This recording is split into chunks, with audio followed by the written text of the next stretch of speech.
오늘 말씀은 예수님을 시험하는 어느 율법사, 예수님을 시험하면서 율법에 보면 많은 이야기들이 있는데 그 중에서 가장 중요한 게 뭡니까? 워낙 너무 많으니까. 근데 성경을 보면 이 율법사나 유대인들이나 이스라엘 백성들이 살아오면서 어렸을 때부터 율법을 배우고 신앙생활을 해오면서 귀에 딱지가 않도록 중요하게 여기는 하나님의 메시지들이 많이 있어요. 그래서 이 율법사가 하는 얘기는 예수님께서 하나님의 아들로 이 세상에 와서 뭔가 좀 당시의 율법 가르치는 서기관 바리새인들이나 제사장들이나 유대인의 장로들이나 이런 기존 세력과는 조금 뭔가 신진 세력이거든요. 뭔가 개혁을 좀 일으키고 뭔가 우리에게 신선한 메시지를 전하는 예수님이 도대체 이 지금까지 이 나라를 이끌어오고 지금도 권세를 가지고 있는 그들에게 대항할 수 있는 그런 얘기를 할 수 있을까 하나 그런 기대를 가지고 질문했던 것 같아요. 그러면서 하는 얘기가 어떤 게 중요합니까?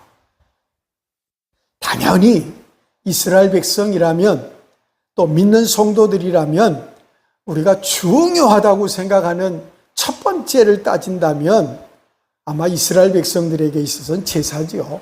절기를 지키는 거고, 그래서 그 절기를 지키는데 남자라면 1년에 3번은 반드시 하나님의 성전에 나와서 절기를 지키는데 어쩔 때는 일주일 동안 금식도 해야 되고 일주일 동안 무교병 맛없는 떡을 먹으면서도 지내야 되고 그렇게 6월절 지키고 또 맥추절을 지키고 추수감사절을 지키고 그런 절기를 지키는 것이 당연히 첫째 중요하다고 생각했을 거예요. 그런데 오늘 예수님께서는 전혀 다른 얘기를 하시는 거예요. 첫째는 마음을 다하고 뜻을 다하고 힘을 다해서 하나님 사랑해라.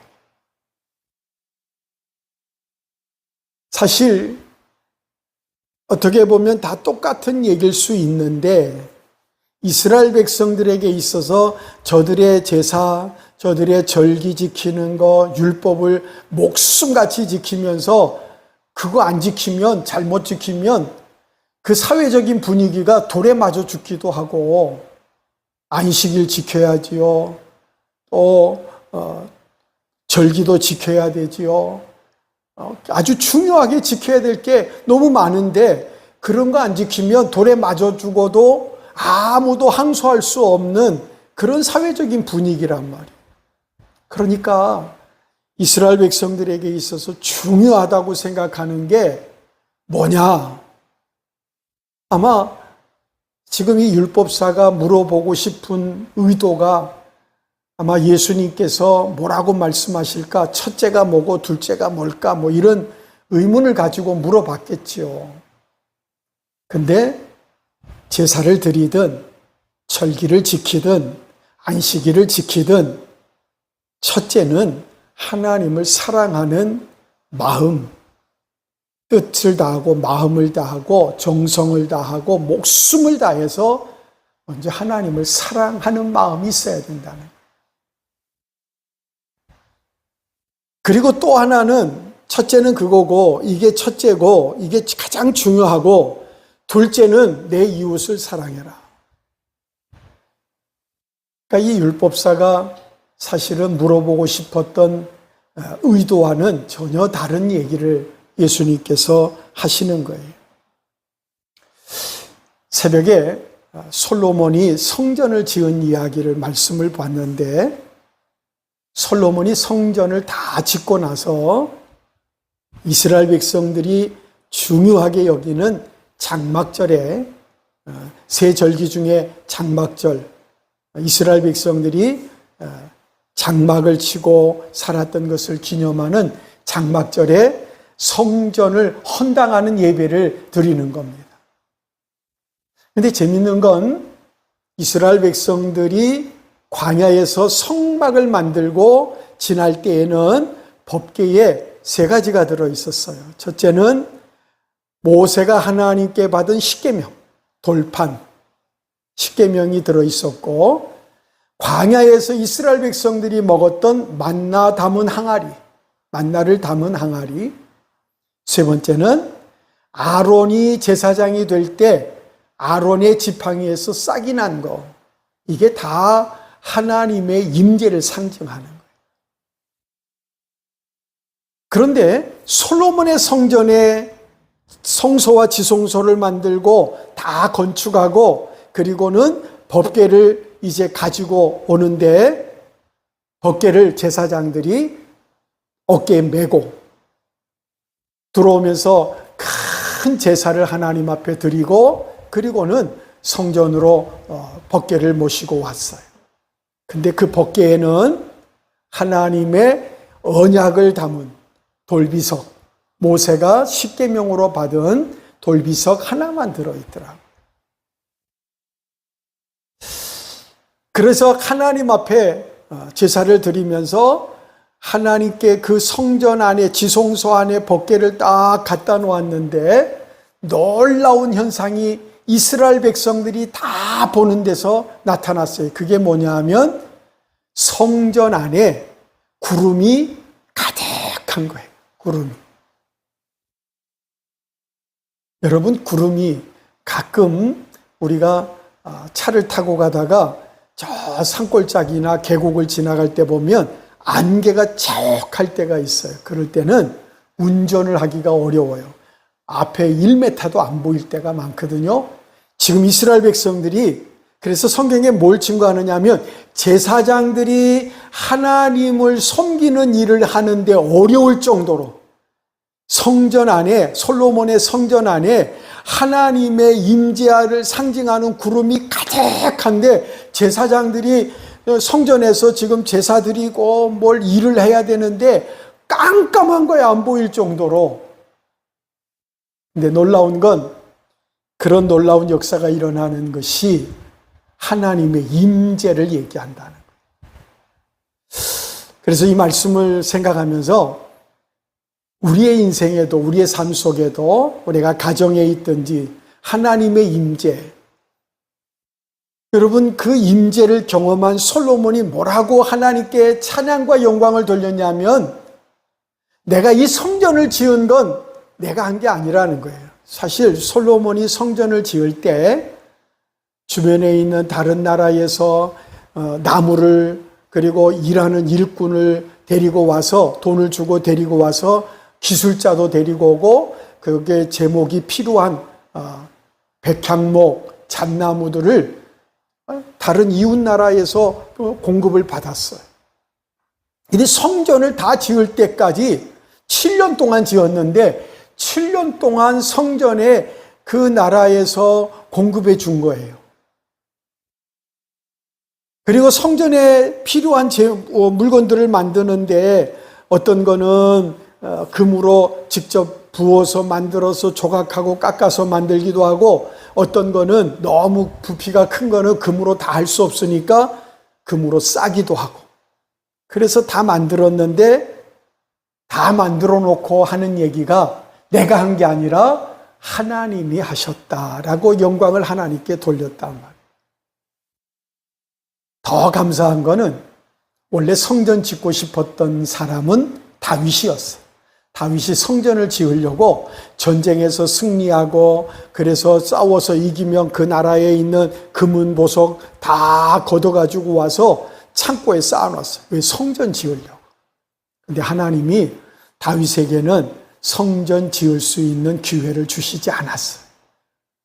그리고 하나님은 약속하기를 내 다음에 내 자손에게 하나님이 성전 지을, 그게 바로 솔로몬이었거든요.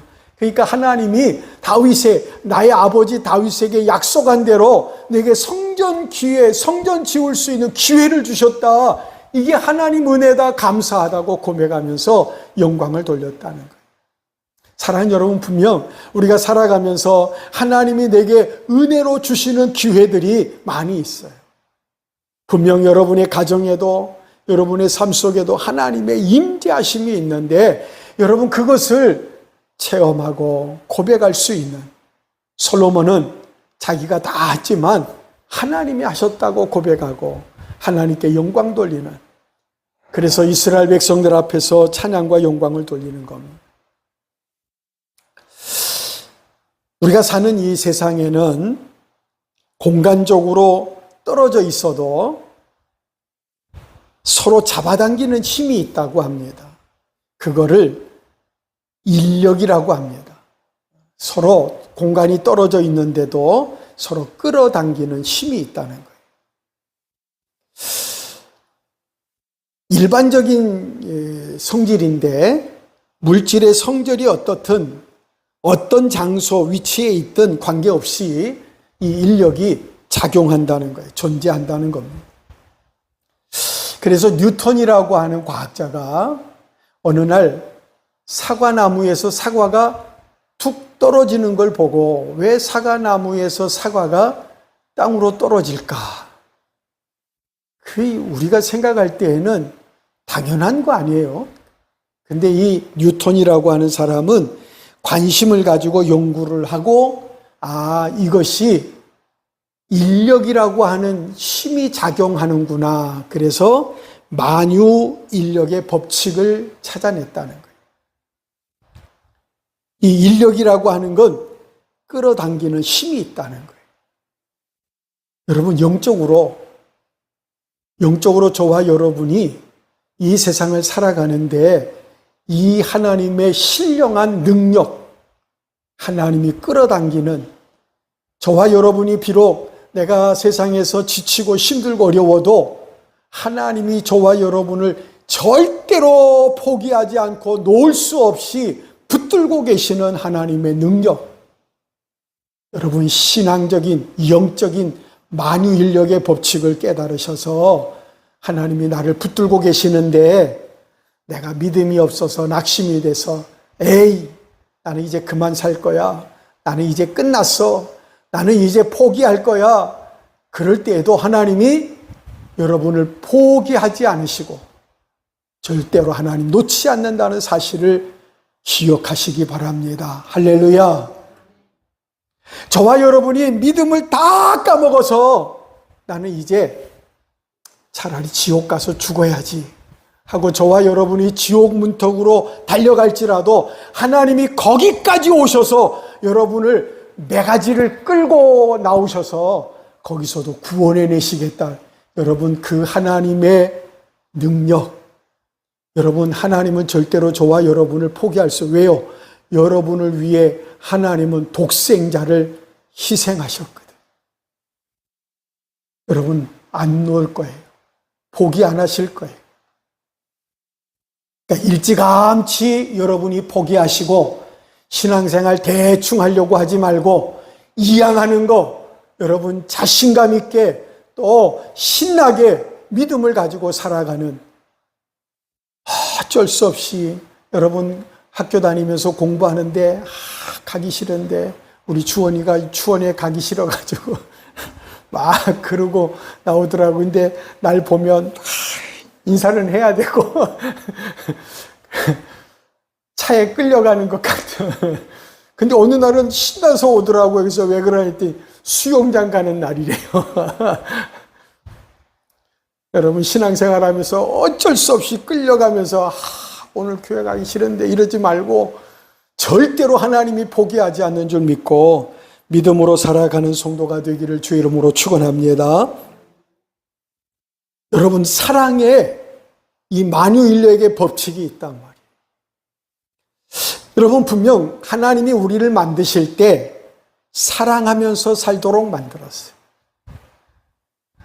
이게 참 난해한데, 여러분, 하나님께서는 저와 여러분이 사랑하도록 만들었어요. 사랑받도록 만들었어요. 사람을 사랑하든지 물질을 사랑하든지 예수를 사랑하든지 일을 사랑하든지 사랑하게 돼 있어요. 근데 어떤 대상을 사랑하고 그것을 하면 힘을 얻더라고요. 하다못해 게임을 좋아하는 사람도 게임만 하면 얼굴이 생기가 도는 사람들이 있어요. 그것 때문에 이러면 안 되는데 하면서, 여러분 뭔지 몰라도 저와 여러분이 세상을 사랑하면서 살아가도록 하나님께서 만드셨는데, 하나님은 오늘 말씀을 본문을 통해서 우리가 무엇을 어떻게 사랑해야 되는가 하는 걸 말씀해 주고 있어요. 첫째는 하나님 사랑하는 것. 이게 첫째고, 두 번째는 내 이웃을 사랑하라는 거예요. 하나님 사랑하는 것과 이웃을 사랑하는 것, 첫째와 둘째 이 계명을 우리에게 주신 겁니다. 자, 오늘 37절에 보니까 예수님이 가라사대 내 마음을 다하고 목숨을 다하고 뜻을 다하여 주 너의 하나님을 사랑하라 하셨으니 이것이 크고 첫째 되는 계명이요, 둘째는 그와 같으니 내 이웃을 내 몸과 같이 사랑하라 하셨으니 이 두 계명이 온 율법과 선지자의 강령이니라. 첫째는 하나님 사랑하는 거, 둘째는 이웃을 사랑하는 거. 하나님은 사랑의 하나님이라고 했습니다. 이 사랑의 하나님이 우리에게 율법을 주셨어요. 규례를 주셨어요. 계명을 주셨는데 그게 무슨 뜻이 그 속에 담겨 있느냐 하면 사랑이라는 거예요. 사랑의 계명이에요. 근데 마가복음 12장에 보니까 마음을 다하고 지혜를 다하고 힘을 다하여 하나님을 사랑하는 것과 내 이웃을 내 몸과 같이 사랑하는 것이, 하나님 사랑하는 것과 이웃을 사랑하는 것이 너희가 번제물, 제물보다도 낫다라고 말씀하셔요. 그러니까 아까 말씀을 드렸듯이 이스라엘 백성들의 의식 속에는 뭐가 중요합니까? 그때에 분명한 그들이 알고 있는 정답은 아마 번제물로 제물을 드리고 하나님 앞에 제사를 드리고 이게 먼저라고 생각했단 말이에요. 근데 예수님께서 뭐라고 말씀하시느냐 하면 너희가 마음을 다하고 뜻을 다하고 힘을 다해서 하나님을 사랑하고 내 이웃을 사랑하는 것이 너희가 번제물을 드리는 것보다 더 중요하다라고 말씀하고 계신단 말이에요. 그러니까 오늘 율법사가 묻고 싶었던 내용 중에서 하나가 자기들이 생각할 때는 이게 중요하다고 생각했는데 예수님은 그거보다 하나님 사랑하는 것과 이웃을 사랑하는 것이 더 중요하다라고 말씀하고 계신다는 거예요. 먼저 하나님 앞에 우리는 하나님을 사랑할 줄 알아야 돼요. 하나님이 우리를 얼마나 사랑하셨느냐 하면 우리가 하나님의 사랑을 우리가 어린아이들한테 얼마나 좋으냐 그러면 이만큼이요 그래요. 그만큼이 얼만큼인데 이만큼이라 그래요. 걔가 표현할 수 있는 한계가 여기.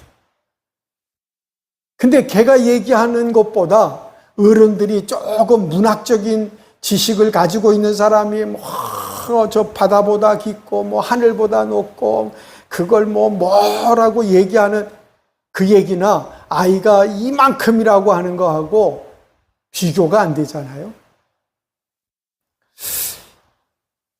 하나님이 우리를 얼마나 사랑하셨느냐, 그걸 사람들이 생각할 수준에서 얘기하기가 어려워요. 근데 성경은 뭐라고 말씀하냐면 우리를 사랑하셔서 하나밖에 없는 자기 목숨 같은 독생자를 내어주셨다는 거예요. 그걸 무슨 문학적으로 철학적으로 뭘 표현한다고 그게 설명이 되겠냐 말이에요.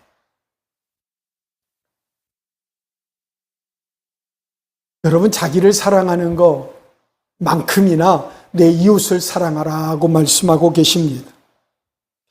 하나님이 우리에게 율법을 주셨는데 율법을 주신 이유가 뭐냐? 늘 말씀을 드립니다마는 하나님이 이스라엘 백성들에게 율법을 주셨어요. 저들은 그 율법을 가지고 살면서 하나님의 복을 받았는데 하나님이 율법을 주신 이유가 잘 살게 하고 번성하게 하고 복을 받게 하시려고. 하나님이 잘 살게 하고 복을 주시고 형통하게 하고 번성하게 하시려고 하나님 율법을 주셨다는 거예요.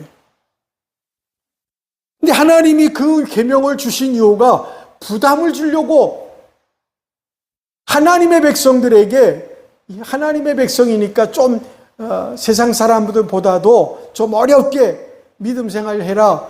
그래서 부담을 주려고 하신 게 아니라는 거예요. 괴롭게 하시려고 하는 게 아니라는 거예요. 결코 하나님은 이스라엘 백성들에게, 우리에게 부담을 주시려고 하는 게 아니에요. 오늘 저와 여러분이 하나님 앞에 예배드리는 거, 기도하는 거, 믿음으로 살아가는 게 부담이 되지 말고 하나님의 은혜를 깨닫고 이게 하나님의 은혜에 대한, 내가 하나님께 감사할 수 있는, 하나님께 내어드릴 수 있는, 보답할 수 있는 은혜구나 하는 것을 깨닫는 성도가 되기를 바랍니다. 신명기 8장 17절로 18절에 보니까 두렵건대 내가 마음에 이르기를 내 능과 내 손의 힘으로 내가 이 재물을 얻었다 할까 하노라. 하나님 여호와를 기억하라. 내가 재물 얻을 능을 주셨음이라. 내가 만일 내 하나님 여호와를 잊어버리고 다른 신을 쫓아 그를 섬기면 너희 중에 증거하노니 정녕 멸망할 것이다. 그래서 하나님이 계명을 주시고 하나님께서 저들에게 이 언약을 주신 말씀은 너희가 이 말씀대로 살면 복을 받을 거야, 형통할 거야, 걱정 안 해도 돼. 그런데 하나님께서 주신 그 말씀을 잊어버리고, 그 증상이 뭐였냐면, 잊어버린 하나님의 말씀을 잊어버리고 나니까 무슨 생각이 드느냐 하면, 내가 투자를 잘했어. 내가 노력을 많이 했어. 내가 이러지 않았으면 내가 이렇게 못 살아. 재물 얻는 능력, 내가 잘 사는 게 내 실력, 내 능력이라고 생각한다는 거예요. 하나님의 은혜를 잃어버리고 나니까 내가 하나님보다 우선이 돼버리더라는 거예요. 지금 이 말씀에 하나님을 사랑하라고 하는 말은 하나님이 은혜 안 주시면 못 산다는 거예요. 하나님이 도와주시지 않으면 내가 아무리 재능이 있고 실력이 있고 능력이 있어도 안 된다는 얘기예요. 근데 은혜를 잃어버리고 나니까 내가 앞서더라는 거예요. 하나님은 계명을 주신 것이 축복해 주기 위해서. 할렐루야. 여러분, 오늘 이 말씀을 통해서 우리에게 메시지를 전하고 이 말씀을 붙들고 살게 하시는 이유는 하나님이 여러분을 축복하시려고. 오늘 목사를 통해서, 오늘 예배를 통해 여러분에게 말씀을 전하고 여러분에게 은혜를, 축복 기도를 하고 여러분에게 하나님의 말씀을 선포하는 것은 축복하려고, 은혜 주시려고. 여러분, 오늘 예배 드리는데 하나님이 여러분을 귀찮게 하려고 날짜를 꼭 이렇게 더운데도, 요즘에는 야구 경기도 너무 더우니까 경기도 안 하던데, 이 정도 더우면 교회도 나오지 말라고 해야지. 그러면 행복하고 좋을 텐데 더워도 나오라고 그러니까 우리 하나님은 나를 괴롭히는 게 취미인 것 같아. 그런 생각이 들어요. 그러려고 하나님이 한 게 아니라 하나님이 이 세상을 살아가는데 지혜를 주시고 능력과 축복을 주시기 위해서. 그런데 이스라엘 백성들은 망했습니다. 이스라엘 백성들은 재앙을 만났습니다. 왜냐하면 그 하나님 축복해 주시고 광야에서 지켜주시고 전쟁터에서 승리하게 하신 하나님을 버려버렸단 말이에요. 그 하나님을 내동댕이 쳐버리고 다른 신을 섬겼다는 거예요. 우상을 섬겼다는 거예요. 재물을 사랑하고 권력을 더 사랑하고 세상 사람들을 더 의지하고 살았다는 거예요. 하나님께서 고난 주신 이유가 하나님만 바라보라는 거예요. 여러분, 고난이 내게 유익이라 왜 하나님이 내게 이 고난을 주셨을까? 하나님만 바라보고 하나님만 의지하라는 거예요. 다른 신은 우상이에요. 하나님보다 더 사랑하는 거, 더 의지하는 거. 그래서 난 이것만 있으면, 그래서 사람들이 자꾸만 세상의 재물의 노예가 돼가고 세상의 권력에, 세상에 자꾸만 빠져가는 거예요. 하나님이 도와주시지 않으면 안 되는데. 저희 아는 목사님 한 분이 개척교회를 하다가 은퇴를 하셨어요. 은퇴를 했는데 앞으로 이제 살아갈 방법도 없고 그러는데 하나님이 참 특별한 은혜를 주셨는데 무슨 은혜를 주셨느냐 하면 옛날에 저 월남에 가셨던, 근데 그 전에 월남에 갔다 왔어도 월남 용사라고 다 올라가 있으니까 뭐 여러 가지 그 소식도 오고 하는데 보통 그 월남 갔다 오신 분들이 정부에서 혜택을 받으려면 거기서 병이 들었거나 아픈 사람들이 그게 인정을 받아야 돼요. 근데 이분은 건강하셔요. 뭐 어디 아픈 데도 없어요. 그래서 병원에 가가지고 진찰을 받고 그러고 오는데 의사 선생님이 목사님에게 그런 얘기를 하는 거예요. 올해부터 한 가지 병명이 확정이 된 게 하나가 있는데 선생님이 그게 지금 해당이 된다는 거예요. 이걸 신고해 드릴까요? 접수해 드릴까요? 그러더라고요. 그래서 해주세요. 접수가 되니까 그때부터 이제 은퇴하고 교회 개척할 때는 사례비도 나오지도 않고 생활비도 안 나오고 어렵고 힘들었었는데 은퇴하고 하나님께서 다 책임져 주시는데 어떡하냐면 정부에서 멀쩡한 다른 사람들 병원에 가면 아주 중증 환자들이 많아요. 거기에 오시는 월남전에 갔다 오신 분들이 거기에 뭐 고엽제 피해를 입었다든지 이런 분들이 오는데 나이는 이 목사님보다 젊은 분들인데 걷지도 제대로 못하고 앉아서 일어날 때마다 아이고 그러면서 일어나고 그래서 나이가 많은가 보다 그래가지고 물어보면 자기보다 어리더라는 거예요. 근데 그분들은 아직 정부에서 혜택을 못 받고 있는 거예요. 왜냐하면 그 병명을 인정을 못 받는 거예요. 근데 아직 건강하셔요. 아직 팔팔하셔요. 근데 은퇴를 하시고 나니까 하나님이 새로운 병명, 목사님에게 딱 맞는 병명이 하나 추가돼가지고 그걸 의사 선생님이 신고해 주니까 그때부터 정부에서 250만 원씩인가 매달 나오는 거예요. 병원비는 공짜로 가고 어디가 조금 안 좋으면 가서 병원에 가가지고 의사 선생님에게 내가 몸이 좀 안 좋은데요. 그러면 엑스레이 한번 찍어봅시다. 엑스레이 찍었는데도 그런데도 몸이 좀 안 좋아요. 그러면 MRI 한번 찍어보지요. 병원비는 그런데 하나님은 생활비는 따로 주시는 거예요. 그래서 그 목사님이 고백하기를 하나님이 책임져 주신다는 게 이런 건가 봐요. 그래요. 그 목사님만 그러시겠냐는 거예요. 하나님이 저와 여러분을 구원하시려고 사랑하는 독생자를 이 세상에 보내셔서 대신 죽게 하셨어요. 그리고는 하나님은 저와 여러분을 사랑하신대요. 너는 내 거다. 내가 지명해서 불러나니 너는 내 거야. 하나님이 나를 그렇게 사랑하셔. 그러면서 하시는 말씀입니다. 하나님을 사랑하고 내 이웃을 사랑하라고 말씀하고 계시는 거예요. 여러분, 우리가 첫째 것, 둘째 것 이것을 지키라고 말씀하셨어요.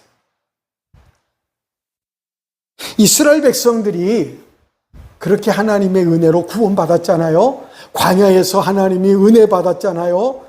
그렇게 해서 구원받은 이스라엘 백성들이 여러분 2000년 전에 하나님의 아들 예수님을 몰라보고 십자가에 못 박아 죽여버렸어요. 우리가 잘 아는 대로 예수님이 십자가에 죽고 나서 저주를 받은 이스라엘 백성들은 나라를 잃어버렸어요. 그리고 전 세계에 흩어져서 그렇게 살아가던 저들이 1948년에 다시 나라를 회복했습니다. 다시 일으켜주시는 그 힘이 어디 있었느냐? 이스라엘 백성들이 하나님의 말씀, 그걸 성경은 쉐마라 그래요. 하나님의 말씀이었다고 고백해요. 성경은 이렇게 말씀합니다. 이스라엘아 들어라. 우리 하나님 여호와는 오직 하나인 여호와시니 너는 마음을 다하고 성품을 다하고 힘을 다하여 내 하나님 여호와를 사랑하라. 오늘날 내가 내게 명하는 이 말씀을 마음에 새기고 자녀들에게 부지런히 가르치며 집에 앉았을 때에든지 길을 행할 때에든지 누웠을 때에든지 일어날 때에든지 이 말씀을 강론할 것이며 너는 또 이것을 손목에 메어 기호를 삼고 미간에 붙여 표를 삼고 내 문설주 임방에 바깥문에 기록할지니라 그랬어요. 자, 이게 쉐마인데 이스라엘 백성들이 어떻게 하나님의 은혜 가운데 그런 큰 죄를 짓고 나라를 잃어버린 그들이 다시 회복할 수 있었느냐? 저들이 하나님을 잊어버리고 은혜를 잃어버리고 하나님의 아들을 십자가에 못 박아 죽인 참 죄인들이었잖아요. 그런데 하나님의 말씀 붙들고 믿음으로 살면서 그 말씀을 지켰어요. 그래서 저들은 어떻게 자녀들에게 말씀을 가르쳤냐면 길을 걸어갈 때든지 누웠을 때든지 일어날 때든지 하나님의 말씀을 강론했다는 거예요. 그러니까 자녀들에게 하나님의 말씀을 어떻게 하든지 외우게 하고 가르치고 그 말씀에서 떠나지 않게 했어요. 또 더 재미있는 것은 하나님께서 주신 이 말씀을 손목에 맸어요. 제가 이 말씀에 은혜가 된 것 중에 하나가 제가 어렸을 때요, 초등학교 때 가면 그때 손수건을 여기다 달아줬어요. 손수건을 여기다가 달아서 이만큼 달아줘. 이게 뭐냐면 코 닦는 거거든요. 그때는 왜 그렇게 코를 많이 흘렸는지 코가 줄줄줄 흘러내리면 다시 한번 들어가. 근데 그거보다 더 간단한 게 뭐였냐면요, 이렇게 닦으면 됐어요. 그래서 아이들 손목이 여기가 새카맸어요. 더럽다고 생각하지 말고 제가 살았던 그때 다 기억날 거예요. 여자든 남자든 그땐 다 그랬어요. 이거 제일 간단했어요. 여러분이 이 이스라엘 백성들도 그래. 자녀들에게 손목에다가 말씀을 그래서 이렇게 싹 닦을 때 무슨 생각 나는 거예요? 하나님을 사랑해라. 이게 말씀 여기다가 기록해가지고 걸릴 거 아니에요. 하나님 사랑하래. 여기 맞박에다가도 여러분 그 말씀을 붙들어 매게 했어요. 그게 말씀이 부딪힐 때마다 내 이웃을 사랑하래. 그렇게 가르쳤다는 거예요. 그리고 집에 들어갈 때에 여러분 문설주 임방에 문지방 위에다가 여러분 말씀을 달아면 들어가다 부딪히면 하나님 생각나게 말씀을 가르쳤다는 거예요. 이게 유대인의 하나님의 말씀 쉐마라는 거예요. 이게 이스라엘 백성들이 그 죄악 가운데서 다시 나라를 회복할 수 있었던 힘이었다는 거예요. 이스라엘 백성들은 하나님 떠나면 안 돼요. 하나님 잊어버리면 안 돼요. 그런데 가끔 이스라엘 백성들이 하나님을 잊어버리고 우상을 숭배하다가 나라도 잃어버리고 죽음도 맞고 재앙도 만나고 그랬거든요. 사랑하는 여러분, 오늘 이 말씀 들으면서 우리도 하나님의 말씀을 잊어버리지 말고 하나님을 사랑하는 믿음의 성도들 꼭 되시기를 주의 이름으로 축원합니다. 마음을 다하고 성품을 다하고 힘을 다해서. 여러분, 어쩌다 기회가 되면 시간이 되면 이게 아니고 마음을 다하고 힘을 다하고 성품을 다하고 뜻을 다해서 하나님을 사랑하는 거예요. 되면 사랑하고 안 되면 말고가 아니에요.